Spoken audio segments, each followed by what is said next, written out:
काली और गोरी बहू की कहानी। एक बार की बात है, गांव में बिमला नाम की महिला रहती थी, जिसकी दो बहुएं थी, रुचि और सूची।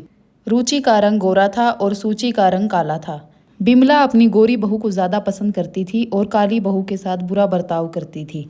रुचि अपनी सास बिमला के घर से जाने के बाद सारा दिन आराम करती रहती थी और घर का कोई काम नहीं करती थी। लेकिन सूची घर का सारा काम करती थी और वह रुचि से काम के लिए मदद भी नहीं मांगती थी। सारा काम करने के बाद वह घर के अंदर आराम करने के लिए जा रही थी। घर के अंदर जाने के बाद वह आराम करने लगी। तभी उसकी सास आती है और कहती है, हे भगवान, मुझे ये कैसी बहू मिली है। एक बहू तो सारा दिन काम करती रहती है और एक बहू सारा दिन आराम करने में ही रहती है। मेरे तो भाग ही फूट गए। अपनी सास की आवाज़ सुनकर वह बहू उठ जाती है और कहती है, नहीं माँ जी, मैं पूरा दिन काम ही कर रही थी, अभी आराम करने आई हूँ। रे कलमुही, क्यों झूठ बोल रही है? सारा काम तो मेरी बहू रुचि करती है, तू तो सारा दिन आराम करती रहती है।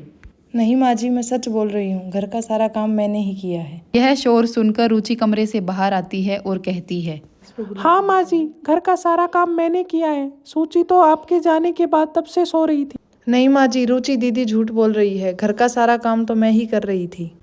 अरे रहने दे, मुझे मेरी बहू पर पूरा विश्वास है। मेरी बहू पर झूठे इल्जाम मत लगा, झूठ तो तू ही बोल रही है। इतना कहते ही सूची परेशान होकर अपने कमरे की ओर चली जाती है। फिर वह अपने पति के पास जाती है और कहती है, अजी सुनते हो, मैं घर का सारा काम करती हूँ, फिर भी आपकी माँ मुझे कुछ ना कुछ सुनाती रहती है।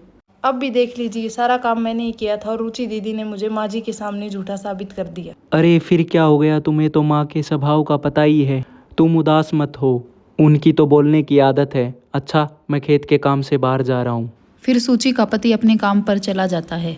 फिर एक दिन रुचि अपनी सास को बेहोशी की हालत में देखती है। अरे ये माँ जी को क्या हो गया है? ये बेहोश कैसे हो गई है? अरे अब तो मुझे भी काम करना पड़ेगा, वो मुझसे नहीं होगा। अभी माँ जी होश में आ जाती है। अरे बेटा, मेरी तबीयत अब ठीक नहीं रहती। अब से ये सारे घर की जिम्मेदारी मैं तुम्हें सौंपती हूँ, क्योंकि मुझे उस सूची पर बिल्कुल भी भरोसा नहीं है। अरे माँ जी, मेरा पीछा छोड़ो, अब मुझसे ये काम वाम नहीं होगी, मैं कोई भी काम नहीं करूँगी। इतना कहते ही वह गुस्सा होकर अपने कमरे में चली जाती है। जिस बहू पर मैंने इतना विश्वास दिखाया, वो तो मेरे किसी काम ना आई। जिसे मैंने सोना समझा था, वो तो कोयला निकली। तभी वहाँ सूची आ जाती है। अरे माँ जी, क्या हो गया?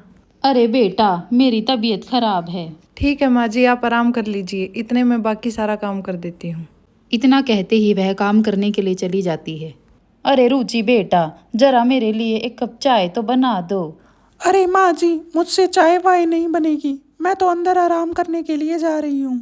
अरे सूची बेटा, मेरे लिए एक कप चाय का तू ही ला दे। ठीक है माँ जी, अभी लाती हूँ। तब सूची चाय बनाने के लिए चली जाती है। अरे इसने तो कहते ही चाय बना दी। कितनी अच्छी बहू है मेरी, मैंने इसको कितना गलत समझा। तभी माँ जी सूची को अपने पास बुलाती है और कहती है, अरे बेटा, मैंने तुम्हें कितना गलत समझा, मुझे माफ़ कर दो।